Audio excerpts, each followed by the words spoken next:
Good afternoon students. I hope you all are fine. बेटे आज हम बिज़नेस स्टडीज़ के अंदर हमारा चैप्टर नंबर 7 स्टार्ट करेंगे जिसका नेम है डायरेक्टिंग। ठीक है बेटा, आज हम देखेंगे कि डायरेक्टिंग क्या होती है। डायरेक्टिंग को आज हम समझेंगे। देखो, मैनेजमेंट के 5 फंक्शंस होते हैं। First one is planning, second one is organizing, third one is staffing, fourth one is directing and fifth one is controlling. So directing is our fourth functions of management. तो जो directing है बेटा वो हमारा management का fourth function है। ठीक है, तो अभी हम समझेंगे कि डायरेक्टिंग क्या होती है। तो देखो बेटा, directing as a function of management refers to the process of instructing, guiding, counselling, motivating and leading people in the organization to achieve its objective. देखो बेटा, डायरेक्टिंग जो है वो मैनेजमेंट का एक फंक्शन है। ये हमें ऑलरेडी पता है कि जो डायरेक्टिंग है वो मैनेजमेंट का फंक्शन होता है।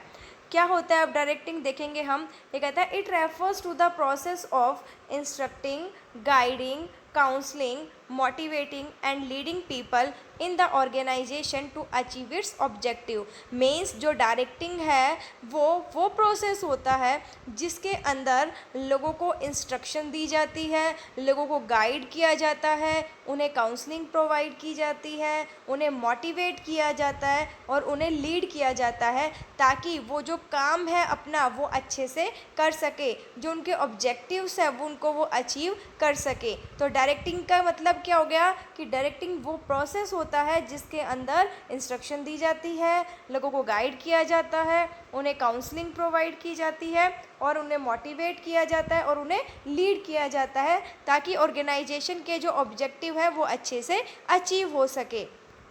उसके बाद बेटा ये कहता है it does not mean only instructions but also include supervising the employees when they are performing the job, motivating them to perform more efficiently and leading them towards the achievement of organizational goal। बेटा ये कहता है कि directing जो है उसका काम only instruction provide करना ही नहीं है बल्कि ये एम्प्लॉयज़ को सुपरवाइज भी करती है। जब एम्प्लॉयज़ काम कर रहे होते हैं तो उन्हें टाइम टू टाइम इसके अंदर उनको देखना भी इंक्लूड है। ठीक है, उन्हें टाइम टू टाइम मोटिवेट करना ताकि वो मोर एफिशिएंटली काम कर सके और उन्हें लीड करना ताकि ऑर्गेनाइजेशन के जो गोल है वो अच्छे से अचीव हो सके। ठीक है, तो देखो मतलब डायरेक्टिंग के अंदर ओनली इंस्ट्रक्शन ही नहीं, इंस्ट्रक्शन तो आती ही आती है लेकिन एम्प्लॉयज़ को सुपरवाइज करना, उन्हें मोटिवेट करना, उन्हें लीड करना ताकि ऑर्गेनाइजेशन के ऑब्जेक्टिव जो है वो अच्छे से अचीव हो सके, ये सारी चीज़ें भी इसके अंदर इंक्लूड की जाती है। जैसे एक टीचर है वो अपने स्टूडेंट को गाइड करता है कि आपको ये काम ऐसे करना है, आपको इस टाइम पे करना है। ठीक है, आप ऐसे नोट्स बनाइए। तो टीचर क्या कर रहा है, अपने स्टूडेंट को गाइडेंस प्रोवाइड कर रहा है। तो ये क्या हो गया बेटा, डायरेक्टिंग हो गई। ठीक है, तो मतलब डायरेक्टिंग के अंदर लोगों को इंस्ट्रक्शन दी जाती है, फिर इंस्ट्रक्शन देने के बाद क्या किया जाता है, उनको सुपरवाइज भी किया जाता है। भाई इंस्ट्रक्शन दे दी कि काम कीजिए, ऐसे कीजिए, उन्हें प्रॉपर मैनर बता दिया। उसके बाद जब वो काम कर रहे होते हैं तो उन्हें सुपरवाइज भी किया जाता है, उन्हें देखा भी जाता है कि क्या वो काम जो है जैसे ऑर्डर मिले थे, ठीक है, जैसे उनको इंस्ट्रक्शन दी गई थी, क्या उसके अकॉर्डिंग वो काम कर रहे हैं या नहीं कर रहे हैं। और फिर टाइम टू टाइम उन्हें मोटिवेट करना। ठीक है, अगर वो अच्छा काम कर रहे हैं तो उन्हें इंसेंटिव देकर मोटिवेट किया जाता है ताकि इन फ्यूचर वो भी क्या कर सके और बेटर काम कर सकें। और जो नहीं कर रहा है उनको भी समझाया जाता है, उनको भी मोटिवेट किया जाता है ताकि क्या किया जाए, जो काम है वो अच्छे से वो कर सके, मोर एफिशिएंटली कर सके। ठीक है, मतलब मोटिवेशन जो है वो पॉजिटिव वे में भी किया जाता है और नेगेटिव वे में भी किया जाता है। तो मोटिवेट करते हैं एम्प्लॉयज़ को ताकि वो अपना काम जो है वो अच्छे से कर सके और उन्हें लीड करना। ठीक है, ताकि ऑर्गेनाइजेशन का जो गोल है वो अच्छे से अचीव हो सके। उसके बाद बेटा अब हम करेंगे फीचर्स। ठीक है, डायरेक्टिंग के फीचर्स क्या क्या हैं। अगर फीचर्स आ जाए, नेचर आ जाए, कैरेक्टरिस्टिक आ जाए तो एक ही बात होती है। ठीक है, अगर आपके एग्ज़ाम में ये पूछ लिया जाए कि डायरेक्टिंग के फीचर्स कौन से होते हैं, डायरेक्टिंग का नेचर कैसा है, डायरेक्टिंग के कैरेक्टरिस्टिक कैसे हैं, तो इसके अंदर हमें यही चीज़ इंक्लूड करनी है। तो हमारा फर्स्ट फीचर है बेटा डायरेक्टिंग इनिशिएट्स एक्शन। कि जो डायरेक्टिंग है वो एक्शन स्टार्ट करती है। इनिशिएट का मतलब होता है स्टार्ट करना, ठीक है।